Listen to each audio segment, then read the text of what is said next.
જય શ્રી કૃષ્ણ. સર્વ વૈષ્ણવોને મારા ભગવત સ્મરણ. જ્ઞાનતિમિરાંધસ્ય જ્ઞાનાંજના શલાકયા ચક્ષુરુન્મિલિતમેન તસ્મૈ શ્રી ગુરવે નમઃ. શ્રી ગોવર્ધન નાથ કી જય. શ્યામ સુંદર શ્રી યમુને મહારાણી કી જય. શ્રી વલ્લભાધીશ કી જય. શ્રી ગુસાઈજી પરમ દયાલ કી જય. શ્રી ગોકુલ નાથ કી જય. શ્રી હરિરાયજી મહાપ્રભુની જય.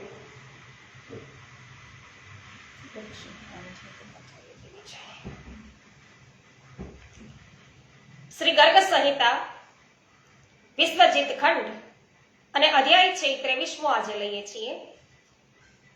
વિનોદભાઈ ગજર સર્વપ્રથમ ઉપસ્થિત થઈ ચુક્યા છે. જય શ્રી કૃષ્ણ. ભાવનાબેન ગજર, જય શ્રી કૃષ્ણ, સ્વાગત છે આપનું. શ્રી નારદજી બોલ્યા છે કે હે રાજન, નદો, નદીઓ અને સાગરોએ પણ સેના સહિત મહાત્મા પ્રદ્યુમ્નને તેના તેજથી આકર્ષિત થઈને રથ નીકળવાના માટે માર્ગદર્શન આપ્યું. કૈલાશ પર્વતના પાર્શ્વ ભાગમાં બાણાસુરનો નિવાસ હતો. તેનું નામ શોણિતપુર હતું.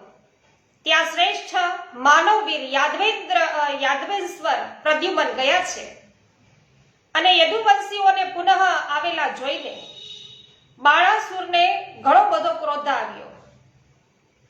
તેણે 12 અક્ષોહિણી સેના દ્વારા તેની સાથે યુદ્ધ કરવાનો વિચાર કર્યો. તે સમયે ત્રિશૂળધારી સાક્ષાત પુરાણ પુરુષ મહેશ્વર દેવ નંદી વૃષભ પર આરૂઢ થઈને હિમાચળ પુત્રી ઉમાદેવી સાથે બાણાસુરની પાસે આવ્યા અને બોલ્યા. શું બોલ્યા શિવજી?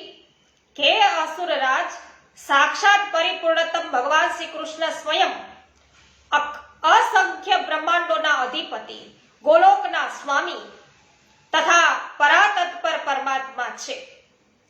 અમે ત્રણેય બ્રહ્મા, વિષ્ણુ અને શિવ તેમની જ કળા છીએ અને તેમની આજ્ઞાને સદાય અમારા મસ્તક પર ચડાવીએ છીએ. તો પછી તમારા જેવા સામાન્ય કોટીના જીવોની તો સી વાત. તેમના પૌત્ર અનુરુદ્ધે તમને બાંધી લીધો છે, જેના કારણે તેણે પોતાના પ્રભાવથી સંગ્રામમાં તારી ભુજાઓ કાપી નાખી હતી. તો શું એ હરિને તું જાણતો નથી? તેમને આટલો જલ્દી તું ભૂલી કેમ ગયો છે? માટે તમે દાનવોને માટે શ્રી હરિનો પુત્ર જ પૂજનીય છે. અનિરુદ્ધ તો તમારા જમાઈ પણ છે. તેથી તમારા માટે તે પૂજનીય હોવા વિશે કોઈ શંકા જ નથી. હે અસુર પુંગવ, હું તમને યુદ્ધના માટે આજ્ઞા આપતો નથી. જો નહીં માનશો તો તારા પર બળ પર યુદ્ધ કર, પણ તારા મનનો યુદ્ધ વિષયક સંકલ્પ છે એ મને તો નકામો લાગે છે. નારદજી બોલ્યા છે કે હે રાજન, આ રીતે શિવજીના સમજાવવાથી બાણાસુરે અનિરુદ્ધને બોલાવીને તેનું પૂજન કર્યું અને દહેજ આપ્યું. પછી સેના સહિત પ્રદ્યુમ્નના બંધુઓના સમાન સાદર પૂજન કરી અને મહાબાહુ બાણાસુરે એ મહાત્માને સાદર પૂજન કરીને બાણાસુરે એ મહાત્માને 10,000 હાથી, 5 લાખ રથ તથા 1 કરોડ અશ્વોની ભેટ આપી. હે મહારાજ, પછી ધનુર્ધર શ્રી કૃષ્ણ કુમાર પ્રદ્યુમ્ન પોતાના યાદવ સૈનિકોની સાથે યક્ષો ગૃહકોથી મંડિત અલકાપુરી ગયા. નંદા અને અલકનંદા એ 2 ગંગાઓએ ખાઈને જેમ એ નગરીને ઘેરી છે. ત્યાં તે બંને નદીઓ રત્નોની બનેલી સીડીઓથી યુક્ત છે. તે નગરી યક્ષવધુઓથી સુશોભિત છે. વિદ્યાધરો અને કિન્નરોની સુંદરીઓ સર્વ બાજુએથી તેની મનોહરતાને ઓર વધારી રહ્યા છે. દિવ્ય નાગ કન્યાઓથી શોભિત એ નગરીની પેઠે ગ્યુહક કન્યાઓથી અલકાપુરી પણ શોભી રહી હતી. હે નરેશ્વર, કુબેરે પ્રદ્યુમ્નને ભેટ આપી નહીં. જોકે તે શ્રી હરિના પ્રભાવને જાણતા હતા, તો પણ તેમણે ભેટ આપવાનું સ્વીકાર્યું નહીં. ઓહો, માયાનું બળ કેવું અદ્ભુત છે! હું લોકપાલ છું એ અજ્ઞાનથી તે હંમેશા મોહિત રહેતા હતા. તેથી બળવાન યક્ષોથી પ્રેરિત થઈ અને તેમણે યુદ્ધ કરવાનો જ વિચાર કર્યો. કેમ કે જો નિર્ધનને ધન મળી જાય તો પછી તે આખા વિશ્વને તણખલા સમાન માને છે. તો જે પૃથ્વી પર 9 નિધિઓના અધિપતિ હોય તો તેના અહંકારનું તો વર્ણન કરવું જ શું. કુબેર છે એ અત્યારે 9 નિધિના અધિપતિ છે એટલે એને ખૂબ જ અભિમાન છે. તો તેના અહંકારનું તો વર્ણન જ શું કરી શકું. હે માનદ, તે સમયે કુબેરે મોકલેલા દૂત હેમ મુકુટે પ્રદ્યુમનની પાસે આવીને સભામાં મસ્તક ઝુકાવ્યું અને એટલું જ કહ્યું કે હે રાજન યદુકુળ તિલક, અલકાપુરીના સ્વામી, ધનના અધીશ્વર લોકપાલ રાજ કુબેરે જે સંદેશ આપ્યો છે તે આપ સાંભળો. તો જેમ સ્વર્ગલોકમાં ભગવાન ઇન્દ્રને દેવતાઓ છે એના રાજા કહેવામાં આવે છે, તે પ્રમાણે પૃથ્વી પર એકમાત્ર હું જ રાજાઓના મહાન અધિરાજ હોવાના માટે રાજ કહેવાયો છું. એટલે કે હું જ રાજા છું એમ કુબેરે કહેવડાવ્યું છે. રાજાઓનો રાજા હું છું એમ. જોકે મારો ધર્મ શીલ સ્વભાવ મનુષ્યોના જેવો જ છે, તો પણ પૃથ્વી પર રાજાધિરાજોએ સદાય મારું પૂજન કર્યું છે. માટે ઉગ્રસેનના માટે મોટી ભેટ આપવી જોઈએ. હું ભેટ લેવાનો અધિકારી છું, દેવાનો નહીં. તેથી હું યદુસેનને ભેટ કદી આપીશ નહીં. જો તમે માનશો નહીં તો પછી યુદ્ધ કરીશ, તેમાં કોઈ શંકા નથી. એટલે શું કીધું કે હું કઈ ભેટ આપીશ નહીં, હું તો ભેટ લેવાનો અધિકારી છું, દેવા માટે નહીં. અને જો તમે નહીં માનો તો કે કુબેર કે હું તો યુદ્ધ કરીશ, આવો સંદેશો કે મોકલાયો છે. એટલે નારદજી કહે છે કે હે મિથિલેશ્વર, દૂતની આ વાત સાંભળીને ભગવાન પ્રદ્યુમન હરિ ક્રોધિત થયા. રોષથી તેમની આંખો લાલ થઈ ગઈ અને હોઠ એના ફફડવા લાગ્યા. પ્રદ્યુમન બોલ્યા કે વૃષણી વંશીઓના સ્વામી ઉગ્રસેન રાજાઓના પણ ઇન્દ્ર છે, તો તમારા સ્વામી રાજ કુબેર તેમને સારી રીતે જાણતા નથી. સાક્ષાત ઇન્દ્ર આદિ દેવતા પણ તેમની ચરણ પાદુકાઓ પર તેમના મુકુટો છે રગડે છે. ઇન્દ્રના ભયથી જ તેમની સેવામાં પોતાની સુધર્મા સભા અને પારિજાત વૃક્ષ અર્પિત કર્યું છે. વરુણે શ્યામ કર્ણ ઘોડા આપીને તેમને પ્રણામ કર્યા છે. એ ડરપોક રાજની પાસે 9 નિધિઓ પહોંચાડી છે, તો એ મહાબળવાન મહારાજને આ રાજ જાણતા નથી. યાદવ રાજની સભામાં અસંખ્ય બ્રહ્માંડોના અધિપતિ સાક્ષાત પૂર્ણ પુરુષોત્તમ ભગવાન શ્રી કૃષ્ણ સ્વયં બિરાજે છે. આ અખિલ ભૂમંડળ જેમના એક મસ્તક પર તિલક સમાન દેખાય છે, તે સહસ્ત્ર મસ્તક વાળા અનંત દેવ પણ ઉગ્રસેનની સભામાં નિત્ય વિરાજમાન રહે છે. મહારાજ ઉગ્રસેને મને મહાત્મા કુબેરના માટે નરાચો બાણની ભેટ આપવાને નિમિત્ત અહીં મોકલ્યો છે, માટે હમણાં તો હું તેમ જ કરીશ. નારદજી બોલ્યા કે હે રાજન, આટલું કહીને પ્રચંડ પરાક્રમી પ્રદ્યુમને પોતાનો કોદંડ ઉછાળ્યો અને ભુજદંડોથી ધનુષ્યની દોરી ખેંચતા ટંકાર ધ્વનિ કર્યો. પ્રત્યંચાના વિસ્ફોટથી જ વિદ્યુતની ગડગડાટ જેમ ભયંકર અવાજ ઉત્પન્ન થયો અને તેનાથી સાત લોક અને પાતાળો સહિત અખિલ બ્રહ્માંડ છે ગુંજી ઉઠ્યું. હે રાજન, દિગ્ગજો વિચલિત થયા, તારલા તૂટવા માંડ્યા અને પૃથ્વી મંડળ ડોલી ઉઠ્યું. ધનુર્ધારીઓમાં શ્રેષ્ઠ પ્રદ્યુમને ભાથામાંથી એક બાણ ખેંચી અને તેને પોતાના ધનુષની પ્રત્યંચા પર મૂક્યું અને તેને છોડી દીધું. 12 સૂર્યોના સમાન તેજસ્વી તે બાણે સંપૂર્ણ દિગ્મંડળને પ્રકાશિત કરતા ગુહક રાજના છત્ર અને ચમરને કાપી નાખ્યા. આ અત્યંત વિચિત્ર કાંડ જોઈને રાજ કુબેરના ક્રોધની કોઈ સીમા રહી નહીં. કુબેર પુષ્પક વિમાન પર આરૂઢ થઈને સૈનિકોની સાથે યુદ્ધ કરવાની ઈચ્છાથી નગરીની બહાર નીકળ્યા. તેની સાથે ઘંટાનાદ અને પાર્શ્વ મૌલી નામે યક્ષ મંત્રી પણ હતા. કુબેરના નળ કુબેર અને મણિગ્રીવ નામે બંને પુત્રો ધ્વજના અગ્રભાગમાં શોભતા હતા. તેમની સેનાના કેટલાક યક્ષ અશ્વમુખ હતા. કેટલાક યક્ષોમાં મુખ સિંહ જેવા હતા, કેટલાક મકર સમાન મુખવાળા, અને કોઈ અડધા પીળા અને અડધા કાળા હતા. કેટલાકના કેશ ઊભા થયા હતા. તે બધા જ મદથી ઉન્મત્ત હતા. વાંકા ચૂકા દાંત, લપકારા મારતી જીભ, વિશાળ દાંત વાળ, મહાબળવાન યક્ષોમાં મુખ છે બધાના વિકરાળ દેખાતા હતા.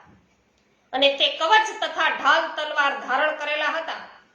શક્તિ ભૂષંડી અને પરિઘ આયુધો તેમના હાથોમાં દેખાતા હતા. કેટલાક યક્ષોએ ધનુષ બાણ લીધેલા હતા અને કેટલાકના હાથોમાં ફરસી છે ચમકતી હતી. યુદ્ધને માટે નીકળેલા હાથી સવાર, રથારોહી અને ઘોડે સવાર યક્ષોના સહસ્ત્રો મંડળો છે શોભતા હતા. શંખ અને દુંદુભીઓના ધ્વનિથી અને સુત, મગધ અને બંદીજનોના સ્તુતિ પાઠથી પૃથ્વી પર કુબેર વીર સૈનિક આકાશમાં વીર ગર્જનાથી યુક્ત વાદળા સમાન જણાતા હતા. હે વિદેહરાજ, આ પ્રમાણે દિવ્ય મહાયોગમય સિદ્ધ ક્ષેત્રથી કરોડો મતવાલે યક્ષ છે નીકળી પડ્યા, અને તેમના આવવાથી પ્રથમોની વિશાળ સેના તેમની મદદ માટે આવી. કેટલાય ભૂત અને પ્રથમ વિકરાળ વદન અને મદોન્મંત દેખાતા હતા. તેમની સાથે ડાકીનીઓનો સમુદાય, યાતુધાન, વૈતાલ, વિનાયક, કુષ્માંડ, ઉન્માદ, પ્રેત, મ્રાતુકાગણ, નિશાચર, પિશાચ, બ્રહ્મ રાક્ષસ અને ભૈરવ પણ હતા, જે ભીષણ ગર્જના કરતા હતા. મારો, કાપો, ફાળોનું રટણ કરતા હતા. આ પ્રમાણે ત્યાં કરોડો ભૂતાવલીઓ આવી અને જે સાવર્તક વાદળાની જેમ પૃથ્વી અને આકાશને આચ્છાદિત કરતી હતી. મોર પર બેસીને સ્વામી કાર્તિકેય તથા ઉંદર પર ચડીને ગણેશજી ડમરુના ધ્વનિ સહિત વીરભદ્રને લઈને સૌથી આગળ આવ્યા. પ્રથમ ગણ તે બંનેમાં યશોગાન છે કરતા હતા. આ પ્રકારે પુણ્યજનોના યાદવો સાથે તુમુલ યુદ્ધ છે શરૂ થયું, અને જે અદ્ભુત અને રોમાંચકારી હતું. રથીઓથી, યાદવ દળ છે પૈદલ, યશવો ઘોડાથી અને હાથીઓ સાથે પરસ્પર ઝૂઝવા લાગ્યા. હે રાજેન્દ્ર, રથ, હાથી, અશ્વો અને પાયદળોના પગથી ઉછળીને ધૂળે સૂર્ય સહિત આકાશ મંડળને ઢાંકી દીધું. આ પ્રમાણે શ્રી ગર્ગ સંહિતામાં વિશ્વજીત ખંડના શ્રી નારદ બહુલાશ્ચ સંવાદમાં યાદવ સેનાની યક્ષ દેશ પર ચઢાઈ નામનો 23મો અધ્યાય છે પૂર્ણ થયો. શ્રી કૃષ્ણ કન્હૈયા લાલ કી જય. પાવતીબેન ઠુમર સ્વાગત છે. રંજનબેન કમાણી સ્વાગત છે. જ્યોત્સનાબેન ધામેચા સ્વાગત છે. જય હો. વિનોદભાઈ ગજર જય હો. કેવી પટેલ સ્વાગત છે. પરેશભાઈ ગજેરા સ્વાગત છે. પોસ્ટ શેર કરવા બદલ આભાર. મહેશભાઈ વસોયા સ્વાગત છે. જીતુભાઈ ભોકિયા આપનું પણ સ્વાગત કરું છું. કાંતાબેન કોઠડિયા સ્વાગત છે. મનીષભાઈ શાહ સ્વાગત છે આપનું. રજભાઈ કંડોરિયા સ્વાગત છે. મગનભાઈ કોરાટ સ્વાગત કરું છું. કુસુમબેન કંટેસરિયા આપનું પણ સ્વાગત કરું છું. ચિરાગભાઈ સતાશિયા આપનું સ્વાગત છે. મનસુખભાઈ ગજેરા સ્વાગત કરું છું. અર્જુનભાઈ કડછા આપનું પણ સ્વાગત છે. ગોપાલભાઈ ઘુમલિયા, કાંતાબેન ઘુમલિયા સ્વાગત કરું છું. કૃષ્ણાબેન સુદાણી આપનું પણ સ્વાગત છે. મનીષાબેન માકડિયા સ્વાગત કરું છું આપનું. જયંતિલાલભાઈ પેશીવાડિયા આપનું પણ સ્વાગત છે. કંચનબેન પટેલ સ્વાગત કરું છું. વિઠ્ઠલભાઈ ગોંડલિયા સ્વાગત છે. રજનીકભાઈ ચીખલિયા સ્વાગત કરું છું.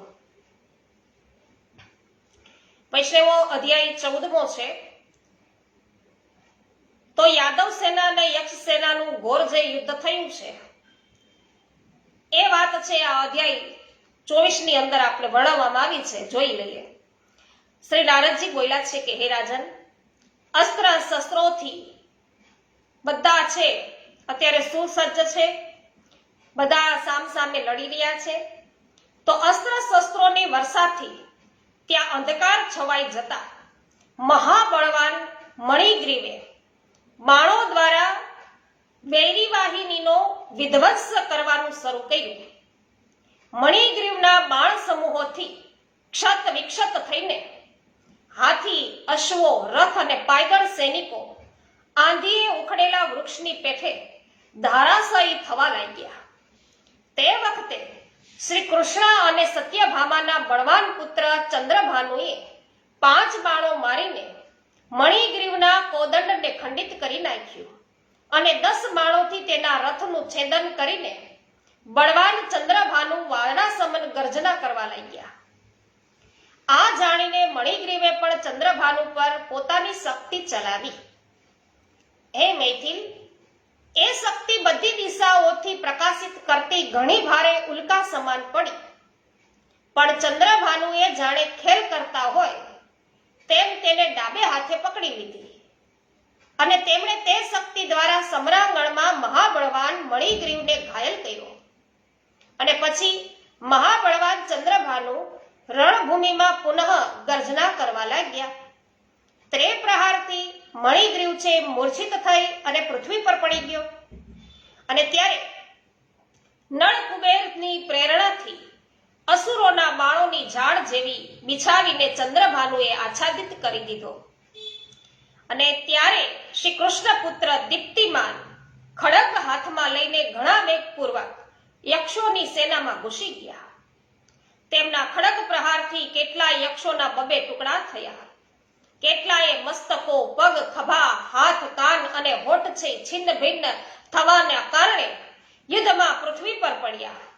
કિરીટ, કુંડળ અને શિરસ્ત્રાણો સહિત તેમના કપાયેલા કરૂપા મસ્તકો રક્તની ધારા વહાવતા હતા અને તેનાથી ઢંકાયેલી રણભૂમિ મહામારી સમાન લાગતી હતી. મરવાથી બચેલા ઘાયલ યક્ષો ભયથી વિહવળ થઈને નાસી છૂટ્યા. હે મિથિલેશ્વર, તે સમયે યક્ષ સૈન્યોમાં હાહાકાર મચી ગયો. ત્યારે કવચધારી નળ કુબેર ધનુષ્યના ટંકાર કરતા ઘણી ઊંચી ધ્વજાવાળા રથ પર આરૂઢ થઈને ત્યાં પહોંચ્યા અને ડરો નહીં એમ કહી અને પોતાના સૈનિકોને અભયદાન આપવા લાગ્યા. નળ કુબેરે 5 બાણોથી કૃતવર્મા પર, 10 બાણોથી અર્જુન પર અને 20 બાણોથી દીપ્તિમાન પર પ્રહારો કર્યા.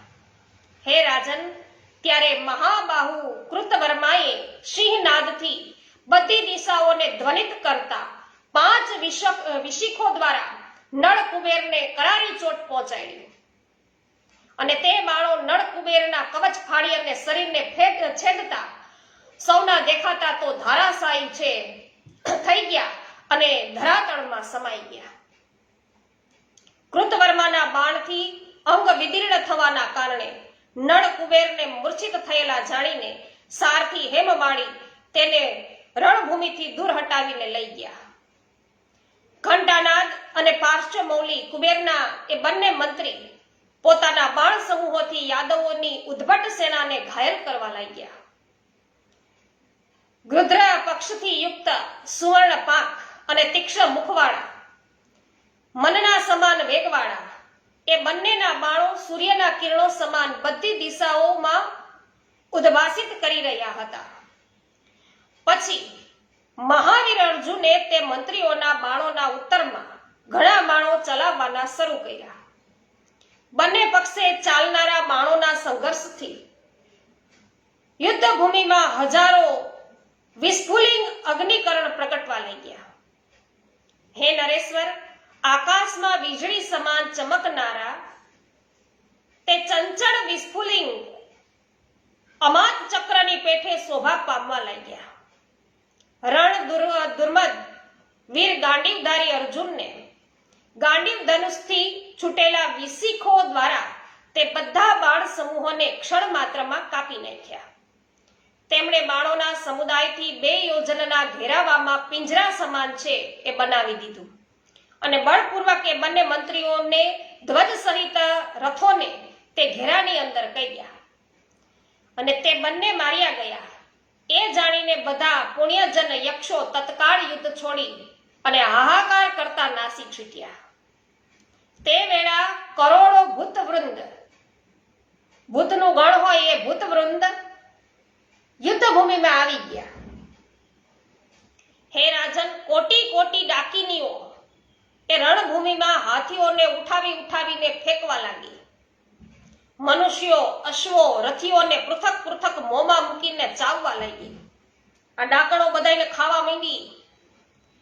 તો એક એક માનવની પાછળ એક એક ભૂત લાગેલા હતા. 10 ની સાથે 10 ભૂતો દોડતા દેખાતા હતા. તો પ્રથમ ગણોના ખટવાંગથી વારંવાર લોકોને માર્યા અને પાડ્યા. યાતુધાનીઓ રણભંડળના નર ખોપરીને ચાવતી હતી. વેતાલ ગણ છે એ ખપ્પરમાં ઘણું રક્ત લઈ અને પછી પીતા હતા. વિનાયક છે એ નાચતા હતા અને પ્રેતો ગાતા હતા. કુષ્માંડ અને ઉન્માદ તે યુદ્ધભૂમિમાં પડેલા મસ્તકોનો સંગ્રહ કરતા હતા. સ્વર્ગવાસી વીરોના મસ્તકોના તેમના દ્વારા કરવામાં આવેલા સંગ્રહ એ ભગવાન શિવની મુંડમાળા બનાવવા માટે હતા. માતૃગણ, બ્રહ્મ રાક્ષસ અને ભૈરવ તે યુદ્ધમાં કપાઈને પડેલા મસ્તકોને બોલની પેઠે વારંવાર ઉછાળતા અને ફેંકતા હતા. હસતા હતા, ખિલખિલાટ અને હાસ્ય કરતા હતા. વિકરાળ મુખવાળા પિચાસ ખરાબ પ્રકારે કૂદતા હતા. પિચાસિનીઓ યુદ્ધમાં બાળકોને ગરમ ગરમ લોહી પીવડાવતી હતી. વળી બાળકોને આશ્વાસન આપતા એવું કહેતી હતી કે બેટા રડો નહીં, અમે તમને આ લોકોની આંખો પણ કાઢી કાઢીને આપશું. તો આ પ્રકારે ભૂતગણોના બળથી વધતા જોઈને બળદેવના લઘુબંધુ બળવાન ગદ હાથમાં ગદા લઈને વાદળા સમાન ગર્જના કરવા લાગ્યા. લાખ ભારની તે મોરવી ગદાથી ગદે છે વિશાળ ભૂત સેનાને મારી નાખી. ગદના મારથી મસ્તક ફાટી જતા ઘણા કુષ્માંડ, ઉન્માદ, વેતાલ, પિચાસ અને બ્રહ્મ રાક્ષસ છે મૂર્છિત થઈ ગયા અને ભૂમિ પર પડ્યા. ગદે સમ્રાંગણમાં ડાકીઓના દાંત તોડી નાખ્યા. પ્રથમોના કંધો વિદીર્ણ કરી નાખ્યા અને યાતુધાનોના મુખ છે છિન્ન ભિન્ન કરી નાખ્યા. હે રાજન, ગદાથી કચડાયેલા પ્રેત 10 દિશાઓમાં નાસી છૂટ્યા. ભૂતગણોના નાસી છૂટવાથી વીરભદ્ર સામે આવ્યો. તે બળવાન ભૂતનાથે બળદેવના નાના ભાઈ ગદને ગદાથી માર્યા. ગદે તેની ગદાને પોતાની ગદા પર રોકી લીધી અને પછી પોતાની ગદા તેના પર ચલાવી. હે મિથલેશ્વર, વીરભદ્ર અને ગદામાં ઘણું ભયંકર ગદા યુદ્ધ થયું. તે બંને ગદાઓ અગ્નિની ચિંગારીઓ છોડતી પરસ્પર ટકરાઈને ચૂરેચૂરા થઈ ગઈ. પછી એકબીજાને લલકારતા તે બંનેમાં મલ્લયુદ્ધ છેડાયું. તે ભુજાઓ, ઘૂંટણો અને પગના આઘાતથી પર્વતોને ગબડાવવા લાગ્યા હતા. વીરભદ્રે બળપૂર્વક કરવીર પર્વતને ઉખેડીને અટ્ટહાસ્ય કરતા તેને ગદના પર ફેંક્યો. ગદે તે પર્વતને પકડી લીધો અને પછી તેને તેના પર જ પાછો ફેંક્યો. ત્યારે બળવાન વીરભદ્રે વીરવર ગદને પકડીને ઘણા વેગથી આકાશમાં લાખ યોજન છે એ દૂર ફેંક્યા અને ત્યાંથી ભૂમિ પર પડતા ગદના મનમાં કંઈક વ્યાકુળતા થઈ. પછી મહાબળી ગદે વીરભદ્રને પણ ઉઠાવી લીધો અને વેગપૂર્વક ઘુમાવીને શીઘ્ર તેને પણ લાખ યોજન દૂર ફેંકી દીધો. વીરભદ્ર કૈલાસ પર્વત પર જઈને પડ્યો. એક તો ગદના પ્રહારથી તો પીડિત હતો જ, પછી 2 ઘડી સુધી છે એ મૂર્છામાં પડી રહ્યો. ન્યા ને ન્યા છે એ બેભાન થઈ અને પડી રહ્યો. પછી શક્તિ ઉઠાવી અને સ્વામી કાર્તિકે ઘણા વેગપૂર્વક યુદ્ધભૂમિમાં ગયા. તેમણે અનિરુદ્ધ અને સામને લક્ષ્ય બનાવીને ભેદીને સામને ઘાયલ કરીને તેમના રથને પણ તોડીને તે શક્તિ યુદ્ધભૂમિમાં સહસ્ત્રો હાથીઓ, રથો અને લાખો વીરોને મારીને 10 દિશાઓમાં ચમકતી અને કડકડતી વીજળી સમાન ફૂફાડા મારતી સર્પિણીની સમાન રણભૂમિમાં સમાઈ ગઈ. ત્યારે ક્રોધથી ભર્યા મહાબાહુ જામવતી કુમાર સાંબે પ્રત્યંચાના ઘોષ કરતા ભાથામાંથી એક બાણ કાઢ્યું. તે એક જ બાણ હોવા છતાં પણ ભાથાની બહાર નીકળતા જ 10 થઈ ગયા અને ધનુષ પર રાખતી વખતે 100 અને ખેંચતી વખતે સહસ્ત્ર રૂપ ધારણ કર્યા અને છૂટતી વખતે તે બાણના લાખ રૂપ થયા. એ લક્ષ્યો સુધી પહોંચતા તેણે કોટી રૂપ ધારણ કર્યા અને આ પ્રકારે તે અનેક રૂપધારી વિશીખે શીખી મોર અને શીખી વાહન સ્વામી કાર્તિકેયને ઘાયલ કરતા સમ્રાંગણમાં કોટી કોટી વીરોને વિંધી નાખ્યા. કાર્તિકેયના ક્ષત વિક્ષત થતા અને વ્યાકુળચિત થતા ઉંદર પર ચડીને ગણેશ્વર ગજાનન ત્યાં આવી પહોંચ્યા. તેમના કુંભસ્થળ પર ગૌમૂત્ર, સિંદૂર અને કસ્તુરીના દ્વારા વિચિત્ર પત્ર રચના કરાઈ હતી. તેમની સુંદર વક્રતુંડ કુમકુમથી લિપ્ત હતી. સિંદૂર પૂરેલા કપાળને કારણે તેમની સુંદર મનોહર આભા દેખાતી હતી. કાનોના ઉજ્જવળ વર્ણ કહો કે કપૂરની રજકણોથી ધવલ કરતી હતી. તેમના કપોળ પર વહેતી મદધારાથી જેમના અંગ વિહવળ થયા હતા. તે મતવાલા ભ્રમર તેમની ચંચળ કર્ણલતાઓથી આહત થઈ અને ગુંજારવ કરતા કહો કે સંગીત, તાલ અને વાસંતિક રાગની સૃષ્ટિ કરતી હતી. એ મુદુપોથી સેવિત ભાલચંદ્રધારી ગણપતિ અનુપમ શોભા પામતા હતા. તેમની અંગકાંતિ બાળ રવિના સમાન જ ઉજ્જવળ હતી. તેમની બાહુમાં નિર્મળ અંગદ, ગળામાં હેમ નિર્મિત હાર અને હાંસલી તથા મસ્તક પર ધારણ કરેલા મુકુટના કિરણોના દ્વારા તે બધી તરફથી તેજસ્વી દેખાતી હતી. તેઓ ઉંદર પર વિરાજમાન હતા. તેમના મુખમાં એક જ દાંત હતો. ગજાકાર ભવ્ય મૂર્તિ શોભતી હતી. તેમણે હાથોમાં પાશ, અંકુશ, કમળ અને કુઠાર સમૂહ ધારણ કર્યા હતા. તેમનું કદ ઊંચું હતું. તેમને 4 ભુજાઓ હતી. તેઓ ઘોર સંગ્રામમાં પ્રવૃત્ત હતા. કોઈ શાસ્ત્રધારીઓ સૂંઢમાં વીંટળાઈને પોતાના અંકુશના મારથી તેની કચુંબર કરતા હતા.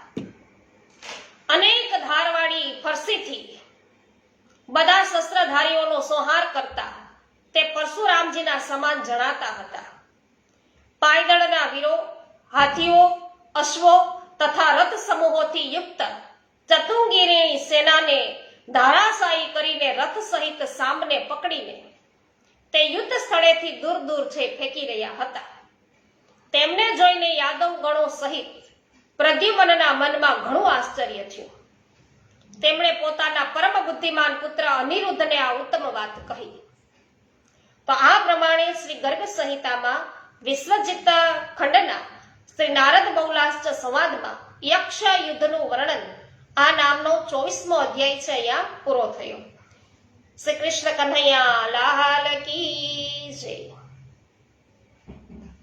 વિઠ્ઠલભાઈ રાદડિયા સ્વાગત છે. હેમાબેન ગુજરાતી જય હો. દિનેશભાઈ સંચાળા સ્વાગત કરું છું. હેમાબેન ગુજરાતી આપનું પણ સ્વાગત છે. ડિમ્પલબેન મકાતી સ્વાગત કરું છું આપનું. હેમાબેન આપનો ખૂબ ખૂબ આભાર. ખૂબ સરસ સત્સંગ કરી રહ્યા છો.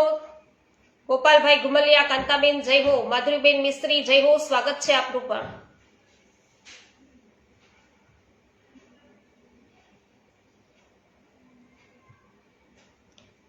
તો વૈષ્ણવ આજે આપણે અહીંયા અટકશું. આવતીકાલે છે અધ્યાય આપણે 25મો લઈશું.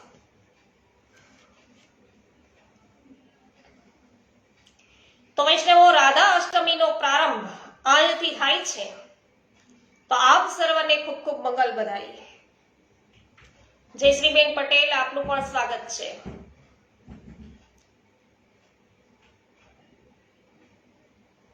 શ્રી ગોવર્ધનનાથ કી જય.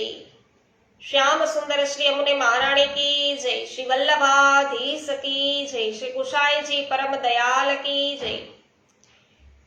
શ્રી ગોકુલનાથ કી જય. શ્રી હરિરાયજી મહાપ્રભુની જય. સર્વે વૈષ્ણવોને મારા જય શ્રી કૃષ્ણ.